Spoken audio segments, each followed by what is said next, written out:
The cold side of Portland. The rain had been falling since Tuesday. By Thursday morning, Yes, Portland I'm on my streets were way. slick and Just hit gray. some glass here. The kind of It's gray handled. that seeped Be into there your soon. bones and stayed there. Most people hurried through it, heads down.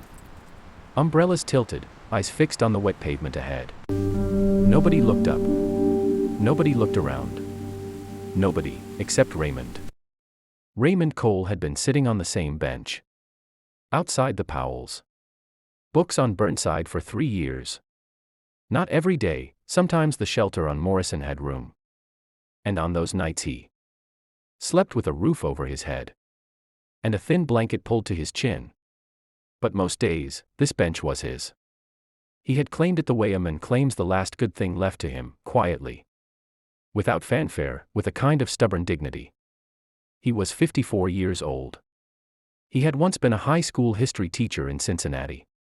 He had once had a wife named Carol and a daughter named Maya who loved strawberry ice cream and called him Daddy Ray. That was before the accident. Before the hospital bills.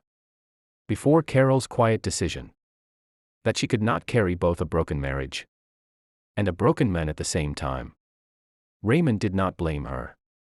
That was perhaps the saddest thing about him, he didn't blame anyone.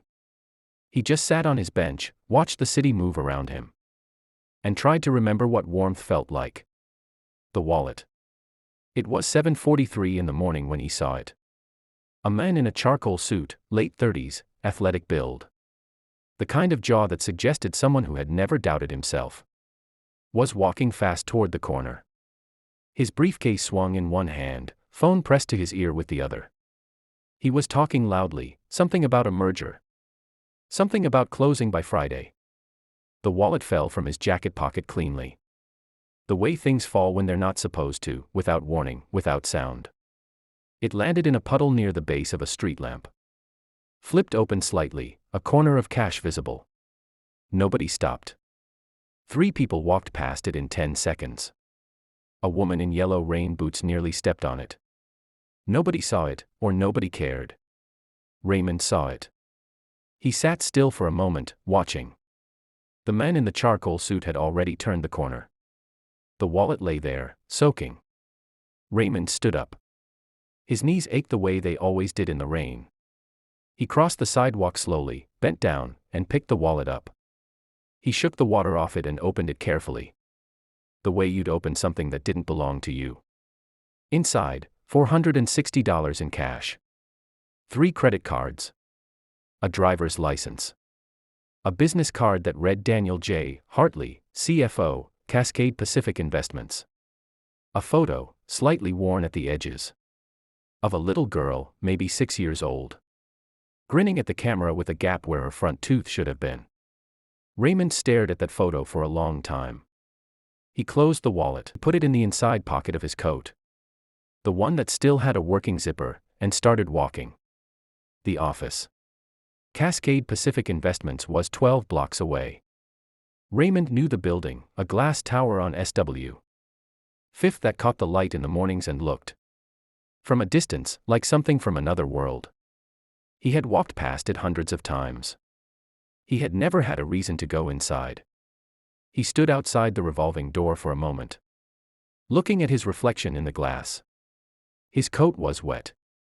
His boots were held together with a strip of duct tape on the left heel. His beard was 3 weeks past neat. He went in anyway. The lobby was marble and warmth. A security guard at the desk looked up immediately, the practiced, polite wariness of a man who knew what belonged and what didn't. Can I help you? Not unkind, but watchful. I'm looking for Daniel Hartley, Raymond said. He dropped his wallet this morning. Outside Powell's, on Burnside. The guard's expression shifted, doubt giving way to something more uncertain. You have the wallet. Raymond reached into his coat and placed it on the desk. Still damp. Still intact. The guard looked at it, then looked at Raymond. I'll need to call up to his office. Sure, Raymond said. I'll wait. He waited for 11 minutes, standing near the door, watching the lobby fill and empty with people who didn't look at him. He was used to that. Then the elevator opened, and Daniel Hartley walked out. The meeting. Daniel was moving fast, the way he always moved. But he stopped when he saw the man standing near the entrance. Stopped, and took him in. The wet coat. The duct-taped boot. The quiet, patient stance of a man who had learned how to wait. "You found my wallet?" His voice was careful. Not rude. Just careful. "Yes, sir." Raymond reached into his pocket again. But the guard was already holding it out to Daniel. Daniel took it, opened it, and did a quick, practiced inventory. Cash. Cards. License. Photo of Sophie. Everything. He looked up. "Everything's here." "Yes, sir." Daniel pulled out two $20 bills from the wallet immediately, a reflex. The autopilot of a wealthy man trying to resolve something quickly, cleanly. Raymond looked at the money. Looked at Daniel. And shook his head. "That's not why I brought it back." Daniel's hand stayed extended for a moment. Then he lowered it. Something in his face changed, a small shift. Barely visible, like the turning of a key in a lock. "What's your name?" he asked. "Raymond Cole." "Daniel Hartley." He put the bills away. "Can I ask you something, Raymond?" "Go ahead." "There was $460 in there. And you walked 12 blocks in the rain to return it." He wasn't accusing. He was genuinely, visibly struggling to understand. Why? Raymond considered the question seriously. The way he used to consider his students. Harder questions, the ones that deserved more than a quick answer, because of the picture, he said finally. "The little girl." Daniel went very still. "I have a daughter," Raymond said. "Had, well, I still have her. She's 15 now. I haven't seen her in 6 years." He paused. "I wouldn't want somebody keeping something from her because they needed it. Even if they did." The was quiet around them. Somewhere, an elevator dinged. Daniel Hartley, CFO, closer of deals. Man of calculated decisions, looked at Raymond Cole for a long moment. And something in his expression broke open, just slightly. "Sophie's 7, he said. "That picture's from her first day of second grade." "She's got a good smile," Raymond said. "She does." Daniel's voice was quiet now. "She really does." The unexpected thing. What happened next was not a check. It was not a handshake and a goodbye. Daniel said, "Have you eaten today?" Raymond said no. Daniel turned to the security guard, whose name Raymond would later learn was Marcus, and said, "Marcus, I'll be back in an hour." Then he looked at Raymond. "There's a diner on Stark. Best eggs in Portland. Will you let me buy you breakfast?" Raymond almost said no. He had the reflex of a man who had learned not to accept things. Not because he was proud. But because accepting things often cost more than they were worth. But something about the way Daniel asked. Not as charity. As an invitation. "All right," Raymond said. They sat in a corner booth at a place called the Morning Bell. Where the coffee came in thick ceramic mugs and the windows were fogged from the warmth inside. Raymond ordered eggs and toast. Daniel ordered the same. For a while they didn't talk about anything important, the rain. The Blazers, the way Portland had changed in 10 years. Then Daniel said, "What did you do before?" And Raymond told him. History teacher. Cincinnati. Carol. Maya. The accident, a drunk driver on I-71. 2 broken vertebrae. A year of surgeries that ate through savings and then through everything else. The slow unraveling that followed. The move west, chasing some idea of starting over that never quite materialized. Daniel listened. He didn't offer solutions or platitudes. He just listened. When Raymond was done, Daniel was quiet for a moment. "I almost didn't come down," he said finally. When Marcus called up. "I thought," he stopped. "I thought it was probably a scam. Or someone looking for a reward." "I figured," Raymond said. "I'm sorry for that." You didn't know me. No.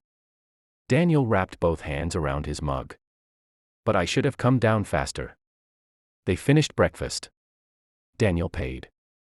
Then, outside on the sidewalk, he asked Raymond for his phone number. Raymond laughed, a short, rusty sound. I don't have a phone. Where do you sleep? Morrison Shelter, when there's room. The bench on Burnside otherwise. Daniel nodded slowly. Then he said, I run a foundation. Small one, my wife and I started it after Sophie was born.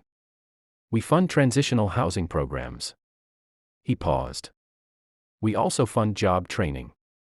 Specifically for people who had careers before, professionals who lost their footing. Raymond looked at him. I can't promise anything, Daniel said. I want to be straight with you about that. But I know people. And I think, he stopped again, choosing his words carefully. I think a man who walks 12 blocks in the rain to return $460 because of a little girl's photo is someone worth knowing. Raymond didn't say anything for a moment. The rain had slowed to a mist. I just want to teach again, he said quietly. That's all I've ever wanted. To stand in front of a room and make history matter to someone. Daniel extended his hand. Let me see what I can do. 6 months later. The classroom at Roosevelt High School smelled like chalk dust and old textbooks. And Raymond Cole thought it was the most beautiful smell in the world. He stood at the whiteboard, marker in hand. 23 juniors watching him with that particular expression. Bored on the surface. Alive underneath, that he had missed every single day for 6 years. Okay, he said. Someone tell me why the fall of the Roman Empire still matters in 2025. A girl in the third row raised her hand. He called on her. And Raymond Cole, who had sat in the rain for 3 years. Who had carried a lost wallet 12 blocks on aching knees. Who had refused $40 because it wasn't the point. Smiled the smile of a man who had found his way back. On his desk, next to the attendance sheet, was a small photograph, printed and laminated. A little girl with a gap-toothed smile. A reminder of the moment he chose to be the kind of man his daughter could be proud of. Even when she wasn't watching.